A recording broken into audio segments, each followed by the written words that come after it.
नमस्कार, मैं मनीषा कुमारी। आप देख रहे हैं सोशल संवाद। आज की कहानी सिर्फ एक मंत्री के इस्तीफे की नहीं बल्कि करोड़ों छात्रों के टूटते भरोसे की कहानी है। जरा एक पल के लिए खुद को उस छात्र की जगह रखिए। 2 साल की तैयारी, सुबह 5 बजे उठना, दोस्तों की शादी मिस करना, सोशल मीडिया से दूरी और हर दिन बस एक सपना, सरकारी नौकरी। फिर एग्जाम से एक रात पहले व्हाट्सएप पर एक मैसेज आता है, भाई पेपर आ गया। पहले आपको लगता है कोई मजाक कर रहा है, लेकिन अगले ही पल न्यूज़ फ्लैश, एग्जाम कैंसिल। अब सोचिए, गलती आपकी नहीं थी, लेकिन सजा आपको मिली। 2 साल की मेहनत एक नोटिफिकेशन से खत्म। यही वजह है कि आज का वीडियो सिर्फ धर्मेंद्र प्रधान के इस्तीफे की खबर नहीं है। यह सवाल है उस सिस्टम पर जिस पर करोड़ों युवाओं का भविष्य टिका हुआ है। और सबसे बड़ा सवाल, क्या 11 साल बाद पहली बार सरकार झुकी है या फिर ये सिर्फ एक नई राजनीतिक रणनीति है? आज इस पूरी कहानी को समझेंगे, फैक्ट के साथ, लॉजिक के साथ और बिना किसी राजनीतिक शोर के। एक बयान जिसने 11 साल तक राजनीति को डिफाइन किया। साल 2015 एक पत्रकार ने सवाल पूछा, क्या मंत्री इस्तीफा देंगे? जवाब आया, हमारी सरकार में मंत्रियों के इस्तीफे नहीं होते भैया। नए इसमें मंत्रियों के त्याग पत्र नहीं होते हैं भैया, वो यूपीए गवर्नमेंट नहीं है, एनडीए गवर्नमेंट। बस यही एक नैरेटिव बन गया। साल दर साल रेल हादसे हुए, पुल गिरे, भर्ती परीक्षाओं पर सवाल उठे, पेपर लीक हुए, आंदोलन हुए, लेकिन सरकार की एक छवि बनी रही।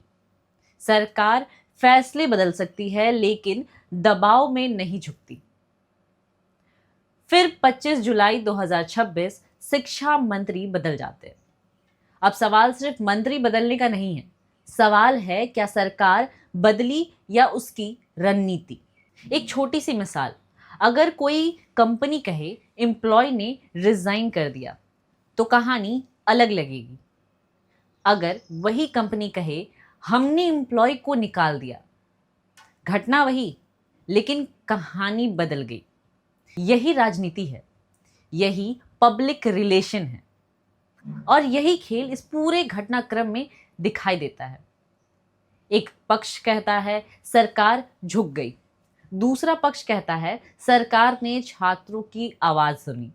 मतलब सेम इवेंट, डिफरेंट नैरेटिव। और राजनीति में नैरेटिव ही चुनाव जीतता है।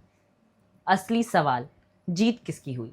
अगर इस पूरे घटनाक्रम से किसी को सबसे ज्यादा फायदा हुआ तो वो ना बीजेपी है, ना कांग्रेस है, ना कोई बड़ा नेता। सबसे बड़ी जीत अगर किसी की है तो वो है भारत का छात्र। वही छात्र जो लाइब्रेरी में बैठा था, जो कोचिंग में बैठा था, जो किराए के कमरे में सपने देख रहा था, जिसके माता पिता हर महीने फी भर रहे थे और जिसकी मेहनत कई बार एक व्हाट्सएप पीडीएफ से हार जाती थी।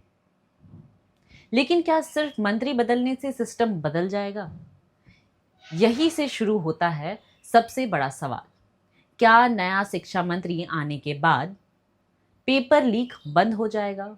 क्या भर्ती समय पर होगी? क्या परीक्षा एजेंसियों की जवाबदेही तय होगी? क्या दोषियों को जल्द सजा मिलेगी? या अगले साल हम फिर यही वीडियो बना रहे होंगे? सच क्या है, मंत्री बदलना आसान है लेकिन भरोसा वापस लाना सबसे मुश्किल।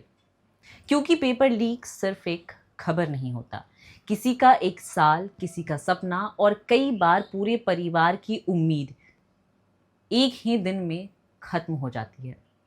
अब देश की नज़र नए शिक्षा मंत्री पर होगी, क्योंकि छात्रों को मंत्री का नाम याद नहीं रहता। उन्हें सिर्फ अपनी परीक्षा की तारीख याद रहती है और वे सिर्फ एक जवाब चाहते हैं, क्या अगली बार हमारा पेपर सुरक्षित होगा? अगर इस सवाल का जवाब हाँ मिला, तभी माना जाएगा कि बदलाव सिर्फ चेहरे का नहीं, सिस्टम का हुआ है। मैं हूं मनीषा, आप देख रहे हैं सोशल संवाद। अगर आपको लगता है कि शिक्षा व्यवस्था में सबसे पहले क्या बदलना चाहिए तो अपनी राय कमेंट में ज़रूर लिखें। धन्यवाद।